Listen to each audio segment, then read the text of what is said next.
Hello my dear students, कैसे हैं आप सभी। मैं हूं आपकी केमिस्ट्री टीचर दीक्षा और आप सभी का स्वागत करती हूं क्लास 9th के इस पहले lesson matter in our surroundings में। तो स्टूडेंट्स, हमने क्या देखा था इस लेसन में अब तक? हमने ये जाना कि मैटर क्या होता है, मैटर की क्या क्या स्टेट्स होती है, उनके बीच का इंटर कन्वर्जन भी हमने समझा था, जिसमें हमने देखा था कि टेम्परेचर कैसे इफेक्ट करता है इस इंटर कन्वर्जन को। आज स्टूडेंट्स हम जानेंगे इवेपोरेशन। इस प्रोसेस को हम डीपली स्टडी करेंगे, पर इवेपोरेशन समझे उससे पहले हम ये वीडियो लेसन की शुरुआत करेंगे ये जानने में कि जो इंटर कन्वर्जन हो रहा है स्टेट्स का, वो टेम्परेचर की वजह से तो चेंज होता ही है, पर प्रेशर की वजह से भी स्टेट्स इंटर कन्वर्ट हो सकती है। ठीक है, तो आइए पहले देखते हैं inter conversion of states by effect of pressure. ठीक है, सो लेट्स बिगिन स्टूडेंट्स।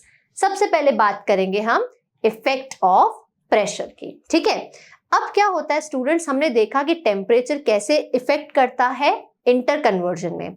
अब बात यह है कि हम गैस से लिक्विड और लिक्विड से सॉलिड या सॉलिड से लिक्विड और लिक्विड से गैस, हम ये इंटर कन्वर्जन कैसे कर सकते हैं? बाय अप्लाइंग और बाय इंक्रीजिंग डिक्रीजिंग प्रेशर, मतलब प्रेशर को बढ़ाओ या प्रेशर को घटाओ, उससे भी क्या होता है, ये स्टेट्स चेंज हो सकती हैं। तो by applying pressure particles of matter can be brought close together, मतलब ये गैसेस के पार्टिकल्स हैं। गैसेस पार्टिकल्स जो होते हैं स्टूडेंट्स, वो काफी दूर दूर होते हैं, तो उनको पास लाने का काफी स्कोप होता है। इसीलिए मैंने आपको बताया था कि गैस के जो पार्टिकल्स है वो क्या होते हैं, हाईली कंप्रेसिबल। ठीक है, मतलब उन्हें कंप्रेस करना बहुत ही आसान है। ठीक है, तो क्या होता है, गैस के पार्टिकल्स बहुत दूर दूर है। इस डायग्राम को आप देखिए। अब ऊपर से हमने क्या किया, उसको प्रेशर लगा के पार्टिकल्स को पास लाने की कोशिश की। ठीक है, जब आप पास में लेकर आएंगे काफी पार्टिकल्स को, तो वो लिक्विड में चेंज हो जाएंगे।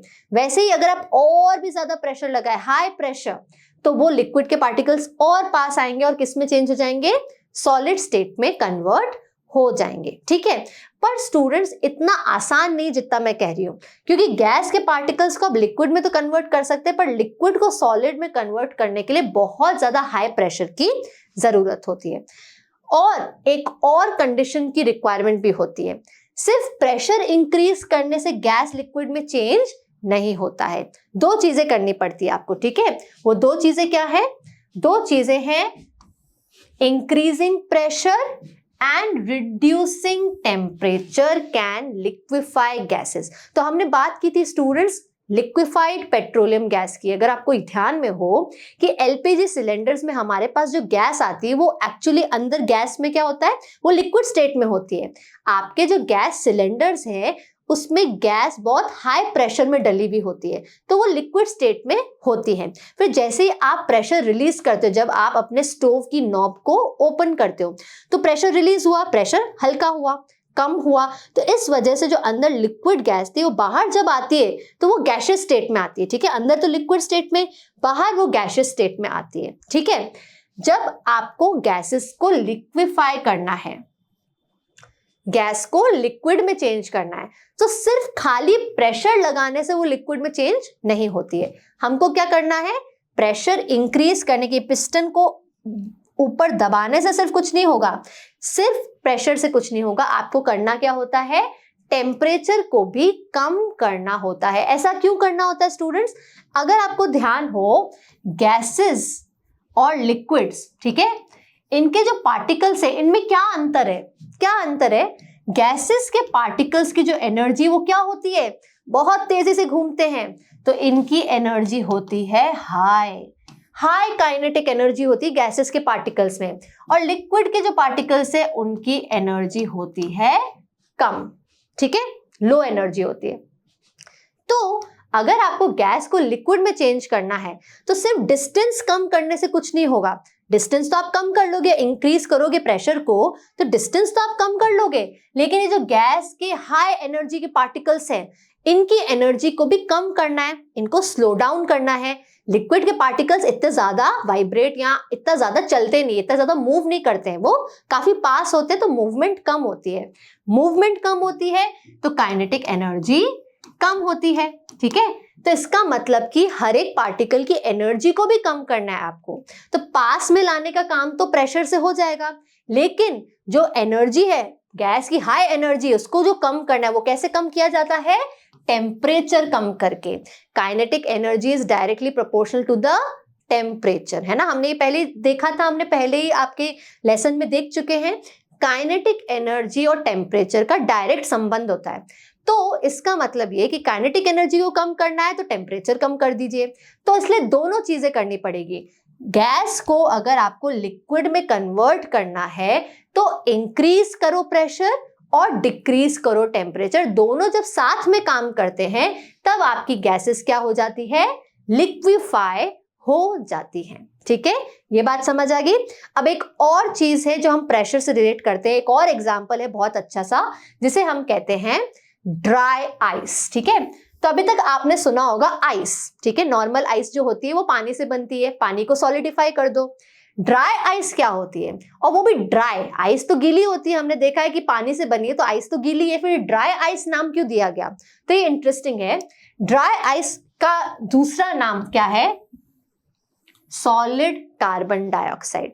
कार्बन डाइऑक्साइड वैसे किस स्टेट में पाई जाती है? नॉर्मल रूम टेम्परेचर पे क्या होती है? वो गैसियस स्टेट में पाई जाती है ना। कार्बन डाइऑक्साइड को किस में चेंज किया गया? एक सॉलिड में चेंज किया गया, ठीक है। तो कहने का मतलब ये कि कुछ गैसेस तो लिक्विफाई होती है, ठीक है, कुछ गैसेस को हम लिक्विड फॉर्म में रखते हैं, जैसे कि ऑक्सीजन। ऑक्सीजन को आप लिक्विफाई कर सकते हो, ऑक्सीजन गैस लिक्विड फॉर्म में ऑक्सीजन सिलेंडर्स में रहती है। जो कार्बन डाइऑक्साइड है वो लिक्विड फॉर्म में नहीं आती है। जब आप कार्बन डाइऑक्साइड पे प्रेशर इंक्रीज करते हो और टेम्परेचर को घटाते हो तो वो लिक्विड फॉर्म में नहीं आती, वो किस में चेंज होती है? सॉलिड स्टेट में कन्वर्ट हो जाती है। तो यहां पे क्या हो रहा है? Gas is directly converting into solid, ठीक है, on increasing pressure and decreasing temperature. Pressure बढ़ाओ, टेम्परेचर घटाओ, तो सॉलिड जो आपकी गैसियस कार्बन डाइऑक्साइड है वो किस में चेंज हो जाएगी? सॉलिड कार्बन डाइऑक्साइड में। और उसी सॉलिड कार्बन डाइऑक्साइड को हम क्या नाम देते हैं? ड्राई आइस, ठीक है। अब आपको समझ आया ड्राई आइस नाम क्यों दिया गया है? क्योंकि यहाँ पे गैस कन्वर्ट हो रही है सॉलिड में, ठीक है, यहाँ पे लिक्विड स्टेट है ही नहीं, इसलिए हमने क्या नाम दिया? Dry ice. अब ये जो सॉलिड कार्बन डाइऑक्साइड है, ड्राई आइस, इसको बहुत हाई प्रेशर पे स्टोर किया जाता है। क्यों? क्योंकि आप जानते हैं कि अगर हम जैसे ही प्रेशर हटाएंगे तो क्या हो जाएगा? सॉलिड किस में कन्वर्ट हो जाएगी? डायरेक्टली गैसियस कार्बन डाइऑक्साइड में कन्वर्ट हो जाएगी, है ना। हमने प्रेशर लगाकर ही तो उसको क्या बनाया है? सॉलिड बनाया है। प्रेशर हटाएंगे तो वापस वो गैस में चेंज हो जाएगी, ठीक है। इसीलिए सॉलिड कार्बन डाइऑक्साइड को हमेशा हाई प्रेशर में स्टोर किया जाता है। प्रेशर हटाओगे तो वो वापस डायरेक्टली किस में चेंज हो जाएगा? गैसियस कार्बन डाइऑक्साइड में, ठीक है। अब स्टूडेंट्स आप ये सोच रहे होंगे कि इसका काम क्या है? सॉलिड कार्बन डाइऑक्साइड क्यों हम बना रहे हैं? क्योंकि ये सॉलिड कार्बन डाइऑक्साइड का टेम्परेचर काफी कम होता है। गैसेस को जब आप हाई प्रेशर और लो टेम्परेचर कर रहे हो तो काफी लो टेम्परेचर होता है, इसका टेम्परेचर होता है -78 डिग्री सेल्सियस, ठीक है। तो इसका मतलब है काफी ठंडी है, इसलिए सॉलिड कार्बन डाइऑक्साइड को अक्सर किसमें यूज किया जाता है? फ्रोजन फूड, कोई फ्रोजन फूड होता है या बायोलॉजिकल मेडिकल सैंपल्स होते हैं जिनको ठंडा रखना है, जैसे वैक्सीन्स। काफी सारी वैक्सीन्स को बहुत ठंडा एनवायरनमेंट चाहिए, तो उसके लिए सॉलिड कार्बन डाइऑक्साइड यूज होती है। अब होता क्या है, क्यों हमें हाई प्रेशर पे स्टोर करना है? इसका रीजन क्या है? Because it gets converted directly to the gaseous state on decrease of pressure to 1 atmosphere without coming into liquid state। मतलब कि हम लिक्विड स्टेट में जा ही नहीं रही। सॉलिड कार्बन डाइऑक्साइड क्या हो रहा है? डायरेक्ट हो रहा है गैस से सॉलिड, सॉलिड से गैस, ठीक है। तो इसीलिए इसको हाई प्रेशर पे रखना बहुत जरूरी। नहीं रखोगे, प्रेशर रिलीज करोगे तो वापस से वो गैसियस कार्बन डाइऑक्साइड में चेंज हो जाएगी। समझ आ गया ये चीज? अब आते हैं स्टूडेंट्स हमारे मेजर टॉपिक पे, जिसका नाम है इवेपोरेशन। इवेपोरेशन स्टूडेंट्स क्या है, ये आपने अपनी डेली लाइफ में बहुत देखा है, आपने पढ़ा भी है कि अगर आपने देखा हो पानी स्पिल हुआ है ग्राउंड पे और आप कुछ समय बाद देखें तो कुछ समय बाद आप देखेंगे कि पानी वहां पे है ही नहीं, तो इसका मतलब ये होता है कि पानी किस में चेंज हो गया है, अपने गैसियस स्टेट में चेंज हो गया है और हवा का पार्ट बन गया है। ठीक है, तो इसका मतलब ये है स्टूडेंट्स कि लिक्विड से गैसियस स्टेट में कन्वर्जन हो रहा है ना, गैसियस स्टेट में कन्वर्जन हो रहा है, लिक्विड से गैसियस स्टेट में कन्वर्जन हो रहा है।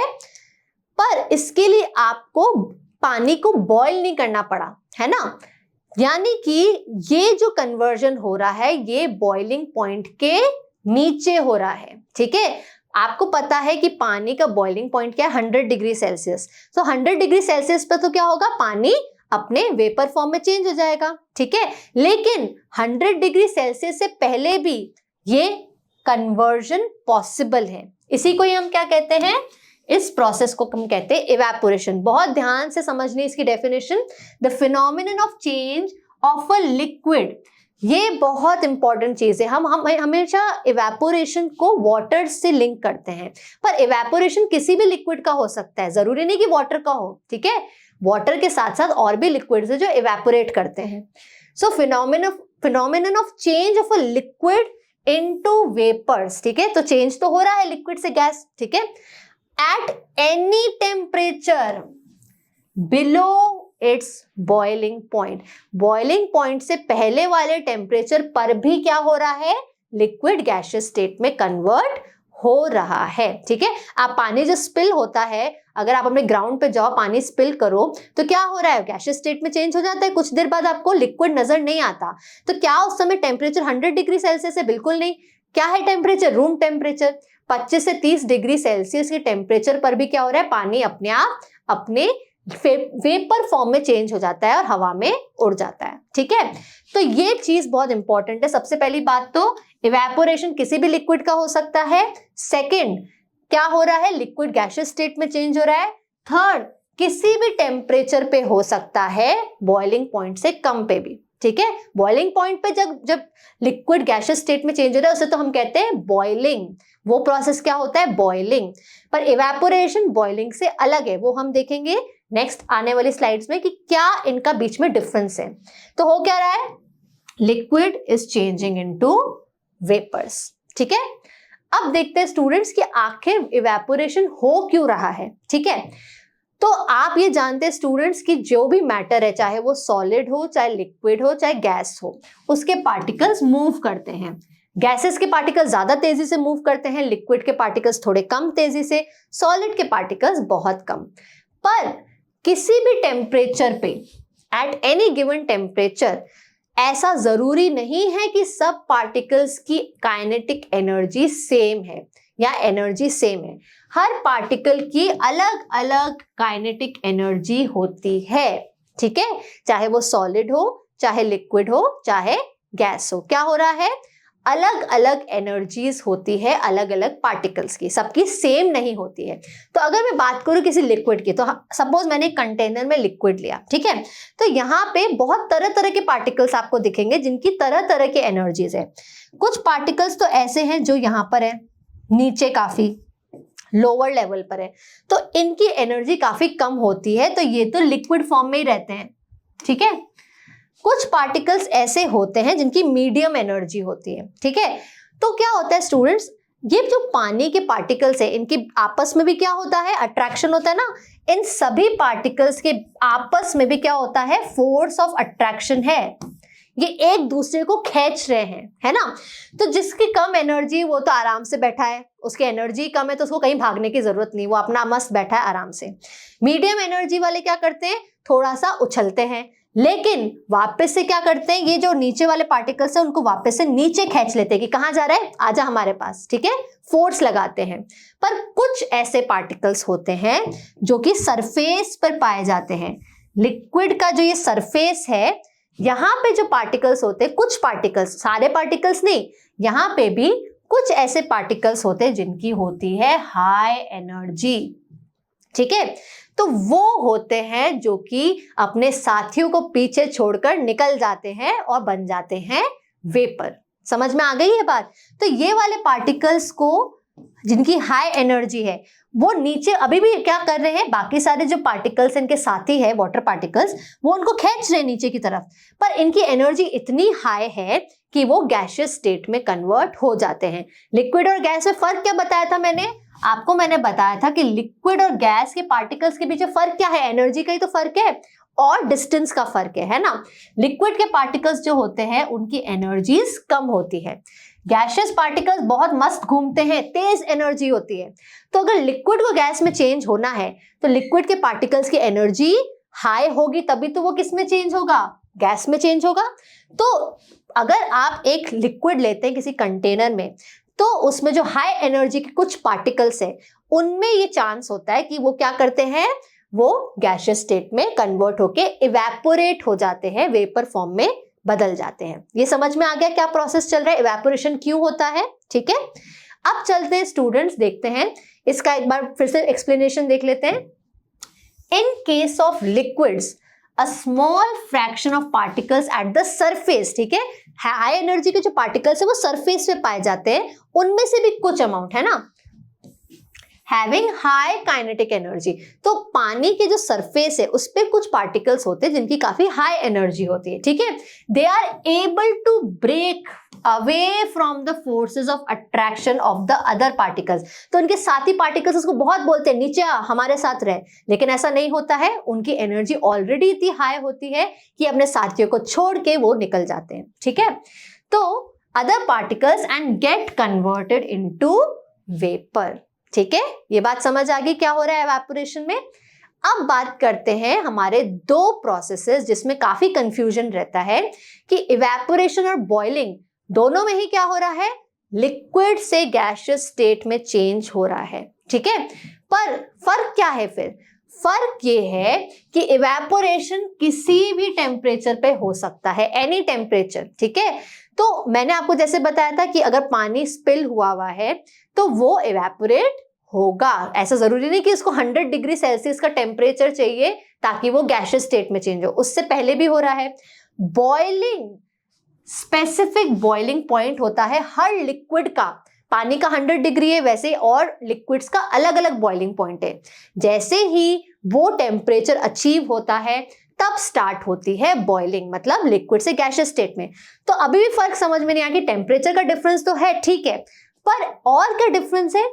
डिफरेंस सबसे बड़ा ये है, evaporation is a surface phenomena, boiling is a bulk phenomena. मतलब ये होता है कि इवेपोरेशन के दौरान सारे पार्टिकल्स गैसियस स्टेट में चेंज नहीं हो सकते, सिर्फ कुछ पार्टिकल्स जो सरफेस पर हैं उनके पास काफी हाई एनर्जी होती है, इसलिए वो सरफेस से क्या होते हैं, गैसियस स्टेट में चेंज हो जाते हैं। जो नीचे पड़े पार्टिकल्स है बल्क में, ठीक है, बल्क का मतलब पूरा लिक्विड, ठीक है, बल्क का मतलब क्या होता है, हम पूरे लिक्विड की बात कर रहे हैं, सरफेस का मतलब हम सिर्फ इस ऊपर वाली लेयर की बात कर रहे हैं, ठीक है।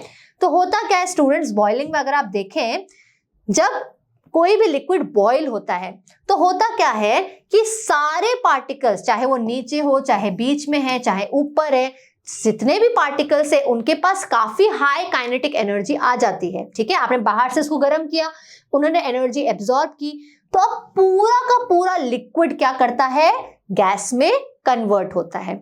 जबकि इवेपोरेशन में जो नीचे के पार्टिकल्स हैं उनके पास एनर्जी कहाँ आती है, उनके पास कोई एनर्जी नहीं है, हम तो कोई हीट एनर्जी नहीं दे रहे हैं इनको बाहर से, सिर्फ ये जो सरफेस के पार्टिकल्स है इनमें से भी कुछ पार्टिकल्स जिनकी काफी हाई एनर्जी होती है वो चेंज होते हैं गैसियस स्टेट में। तो बल्क का मतलब हम पूरे लिक्विड की बात करें, इवेपोरेशन सरफेस फिनोमेना है, सिर्फ सरफेस के पार्टिकल्स के पास ये कैपेसिटी होती है कि वो गैसियस स्टेट में चेंज हो जाए। बॉइलिंग में सारे जितने भी पार्टिकल्स है लिक्विड के, चाहे वो अंदर है चाहे बीच में है, ऊपर नीचे, सबके पास हाई एनर्जी आ जाती है, तो सबके सब गैसियस स्टेट में चेंज होते हैं। तो ये बेसिक डिफरेंस है बॉइलिंग और इवेपोरेशन में। और क्या बात हो सकती है? बात ये है कि इवेपोरेशन काफी स्लो प्रोसेस है, बॉइलिंग बहुत ही फास्ट प्रोसेस है। ऑब्वियसली बॉइलिंग में पूरा लिक्विड में इतनी ज्यादा एनर्जी आ जाती है कि आप देखेंगे कि फटाफट सारा का सारा पानी क्या हो जाता है, गैसियस स्टेट में चेंज हो जाता है ना। पर इवेपोरेशन में काफी धीरे, अगर आपने 1 गिलास पानी आज धूप में रखा है तो आप देखेंगे कि कल भी पानी उतना का उतना ही है, आपको ज्यादा चेंज नजर नहीं आएगा। काफी दिनों बाद आपको पानी में थोड़ा सा डिक्रीज नजर आएगा, ठीक है। तो इवेपोरेशन तो काफी स्लो प्रोसेस है, ठीक है। तो ये था बेसिक डिफरेंस इवेपोरेशन में और बॉइलिंग में। होपफुली समझ में आ गया है। अब चलते हैं नेक्स्ट, इवेपोरेशन को कौन कौन से फैक्टर्स अफेक्ट करते हैं, ठीक है। तो स्टूडेंट्स, इवेपोरेशन क्योंकि एक सरफेस फिनोमेना है ना, सरफेस के मॉलिक्यूल्स या पार्टिकल्स क्या करते हैं, डायरेक्टली गैसियस स्टेट में चेंज हो जाते हैं। तो सरफेस से रिलेटेड कंडीशंस जो होंगी वो इवेपोरेशन को इफेक्ट करेगी। जैसे कि सरफेस एरिया, बर्तन आपने जो लिया है, जिस बर्तन में आपने लिक्विड लिया है उसका सरफेस एरिया क्या है। तो आप ये देख सकते हो यहाँ पे सरफेस एरिया काफी ज्यादा है, यहाँ पे सरफेस एरिया इतना सा है ना। तो इससे बहुत फर्क पड़ता है। क्यों? क्योंकि यहाँ पे बहुत सारे पार्टिकल्स एक्सपोज्ड है एटमॉस्फेयर में। हो क्या रहा है स्टूडेंट्स, ये सरफेस के पार्टिकल्स है, इनके पास काफी हाई काइनेटिक एनर्जी है ना। जितना ज्यादा सरफेस एरिया, जितना बड़ा आपने कंटेनर लिया है, जितना ज्यादा पार्टिकल्स एक्सपोज हुए हैं एटमॉस्फेयर में, उतना ज्यादा इवेपोरेशन होगा, है ना। इतने सारे पार्टिकल्स को काफी सारी काइनेटिक एनर्जी है, ज्यादा पार्टिकल्स ज्यादा इवेपोरेशन। यहाँ पे कम पार्टिकल्स एक्सपोज हुए हैं तो कम इवेपोरेशन, ठीक है। So as surface area increases, rate of evaporation also increases. तो ये आप अपने घर पे भी एक्सपेरिमेंट कर सकते हैं कि एक आपने बहुत बड़ा कंटेनर लिया, उसमें पानी डाला, एक बहुत छोटा कंटेनर इस तरह का लिया और उसमें पानी डाला, तो आप देखेंगे कि बड़े कंटेनर में से फटाफट इवेपोरेशन हो रहा है और छोटे में से काफी धीरे हो रहा है, ठीक है। नेक्स्ट देखते हैं टेम्परेचर, ठीक है। तो अब आप जानते हैं स्टूडेंट्स, हम बॉइलिंग में क्या करते थे, बाहर से हीट देते थे। जितना ज्यादा हीट दोगे उतना ज्यादा पार्टिकल्स उन्हें एब्जॉर्ब करेंगे, उतनी ही ज्यादा वो तेजी से वाइब्रेट करेंगे, ज्यादा एनर्जी आएगी, तो वो ज्यादा जल्दी गैसियस स्टेट में चेंज हो जाएंगे।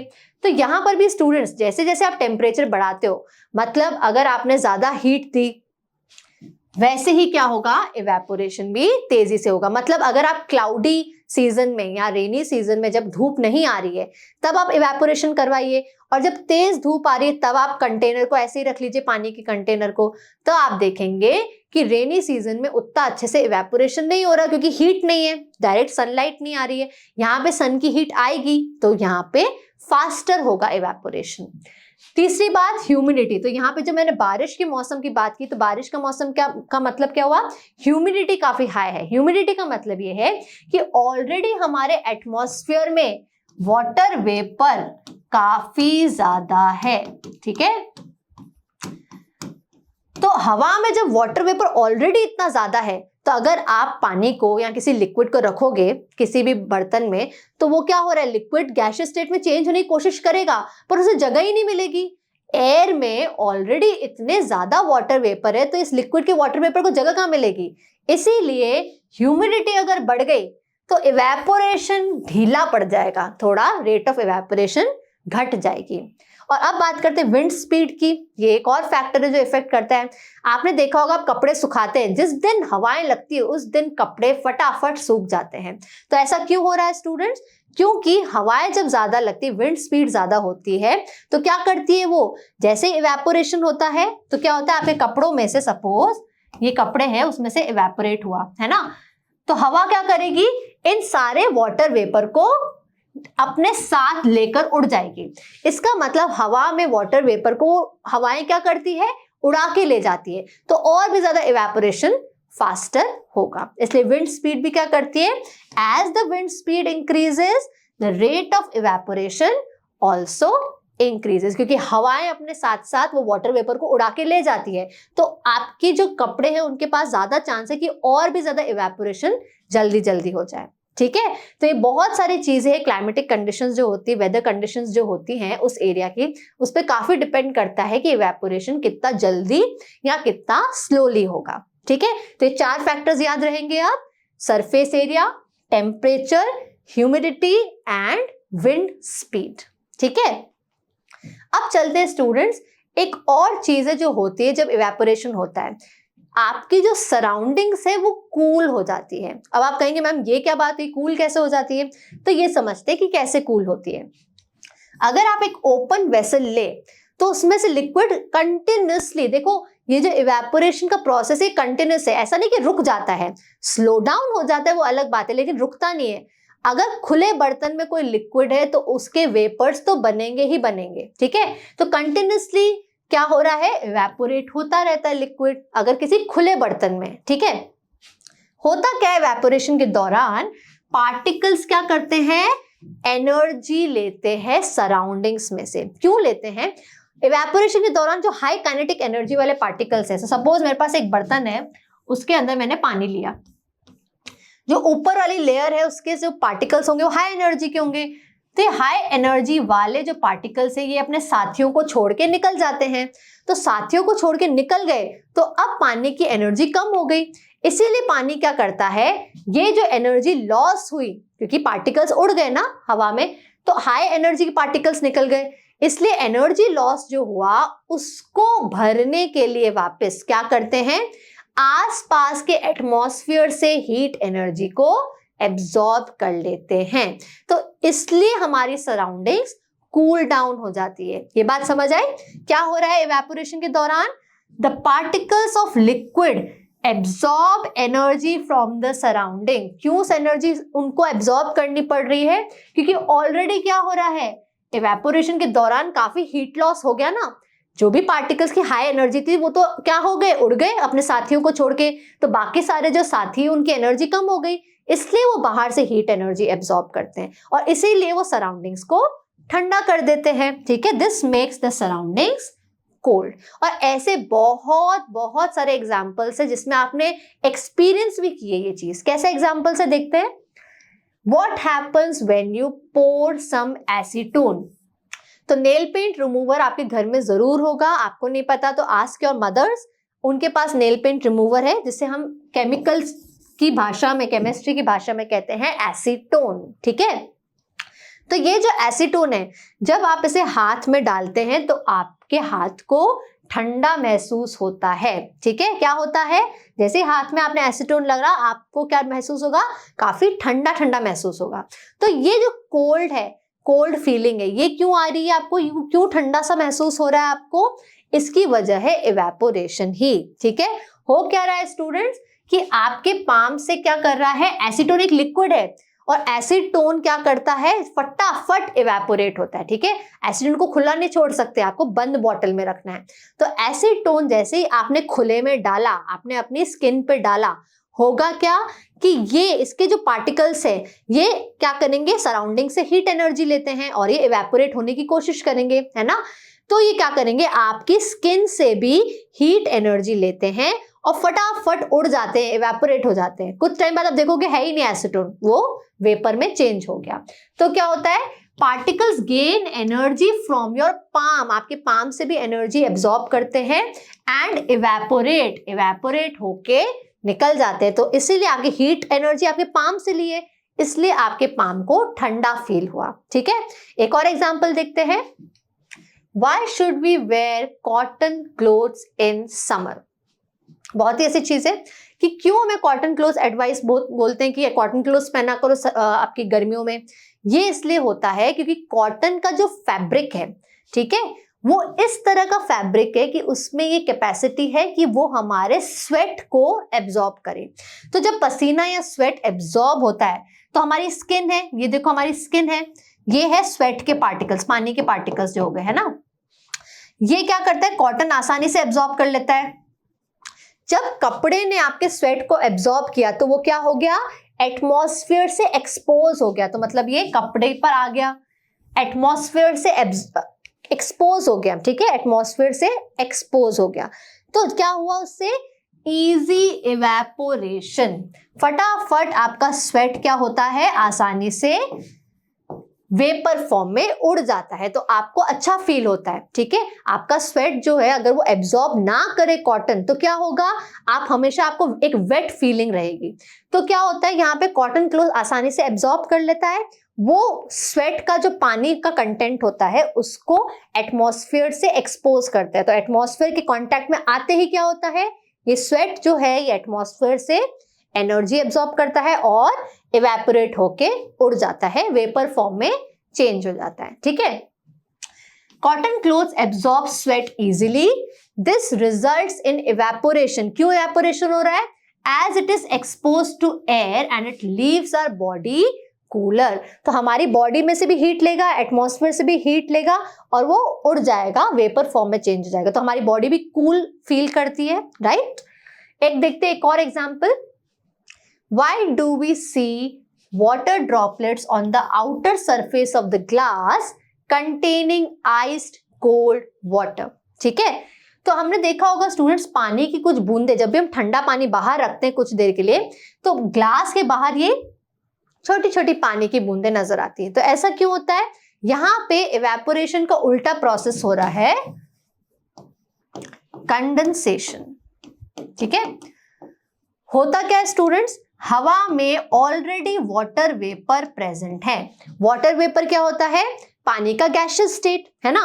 जैसे ही आपने ठंडा पानी रखा तो पानी में तो ऑलरेडी बहुत सारे वाटर वेपर होते हैं, जैसे ही वो ग्लास के कांटेक्ट में आते हैं, ठीक है, तो वाटर वेपर क्या होता है, ठंडे हो रहे हैं, है ना। किसी भी ठंडे सरफेस से अगर आप गैस को टकराओगे तो क्या होगा, गैस टकराते किस में चेंज हो जाएगी, ठंडी हो जाएगी। ठंडी होने का मतलब ये है, फिर से याद रखो, लिक्विड और गैस में क्या अंतर है, इसके पार्टिकल्स की एनर्जी होती है कम, गैसेस पार्टिकल्स की एनर्जी होती है ज्यादा। तो वाटर वेपर जो गैसियस स्टेट में पानी है वो उसकी एनर्जी का हाई है काफी, जैसे ही वो ठंडे ग्लास से टकराती है वो ठंडी हो जाती है। तो ये गैस ठंडी होते ही क्या हो गई, उसके पार्टिकल्स की एनर्जी लो हो गई और वो किस में चेंज हो गई, गैस चेंज हो गई लिक्विड में, और इसीलिए हमें ये लिक्विड ड्रॉपलेट्स नजर आती हैं। ठीक है, तो क्या इसका रीजन होगा, water vapour present in air on coming in contact with the cold glass loses energy, ठीक है, and gets converted into liquid state, और वही बूंदे हमें नजर आती है। ठीक है, समझ आ गई ये बात। ऑल राइट स्टूडेंट्स, तो स्टूडेंट्स हम पहुंचे हैं इस पार्ट के एंड तक। हमने क्या क्या पढ़ा आज, क्या क्या समझा है हमने ये देखा कि जब स्टेट चेंज हो रही है तो उसमें प्रेशर का क्या रोल है। ठीक है, तो प्रेशर की वजह से जब स्टेट चेंज होती है तो वो हमने देखा कि कैसे चेंज हो रही है। दूसरी बात हमने क्या समझी, आज हमने देखा कि इवेपोरेशन क्या होता है, कौन से फैक्टर्स उसको इफेक्ट करते हैं, और इवेपोरेशन कूलिंग कैसे कॉज करे। तो इवेपोरेशन के बारे में हर चीज हमने समझ ली। अब आते हैं हमारे हर बार की तरह छोटे से क्विज की तरफ चलते हैं, ताकि हम समझ सके कि आपकी क्या प्रोग्रेस रही। So let's take a look at a quiz. ठीक है, which of the following conditions is most favourable for converting gas into liquid. तो स्टूडेंट्स हमने बात की थी इस लेसन के, हमने स्टार्ट में, इस वीडियो के स्टार्ट में हमने बात की थी कि गैस को लिक्विड में चेंज करना है तो उसके लिए हमें दो चीजें करनी पड़ेगी। ठीक है, अब वही दो चीजें याद रखनी है हमको। क्या याद रखना है, देखो क्या क्या ऑप्शंस दिए हुए हैं, high pressure low temperature, low pressure low temperature, low pressure high temperature, या दोनों ही हाई हो जाए। ठीक है, ध्यान रखना है हमें स्टूडेंट्स, गैस की जो पार्टिकल्स है उनकी एनर्जी हाई है, ये हमेशा ध्यान रखो। लिक्विड के जो पार्टिकल्स है उनकी एनर्जी लो है। गैस के जो पार्टिकल्स है उनके बीच में स्पेस ज्यादा है, लिक्विड के जो पार्टिकल्स हैं उनके बीच का स्पेस कम है। ये समझा था हमने। ठीक है, तो जब आप प्रेशर ज्यादा लगाओगे तो उससे क्या होगा, गैस के पार्टिकल्स क्या है, स्पेस क्या है, दूर दूर, तो क्या वो पास आएंगे, बिल्कुल आएंगे। तो मतलब प्रेशर तो आपको लगाना ही है, तब जाके गैस लिक्विड में चेंज होगा। उसके अलावा क्या करना है स्टूडेंट्स, क्योंकि यहाँ पे ऑलरेडी गैस के पार्टिकल्स के पास काफी एनर्जी है, हमें ऐसे पार्टिकल्स चाहिए जिनकी एनर्जी लो हो। लिक्विड में कब चेंज होगा? जब उसके पार्टिकल्स की एनर्जी कम हो जाएगी। तो एनर्जी को कम करने का रास्ता क्या है कि आप टेम्परेचर को घटा दो। ठीक है, तो हमारा आंसर होगा ऑप्शन ए। आपको हाई प्रेशर भी देना है गैस को और टेम्परेचर भी कम रखना है, तब जाके गैस लिक्विड में चेंज होगी। ठीक है, चलते हैं दूसरे क्वेश्चन की तरफ। दूसरा क्वेश्चन है, Which of the following does not affect rate of evaporation? तो रेट ऑफ इवेपोरेशन को क्या नहीं अफेक्ट करता?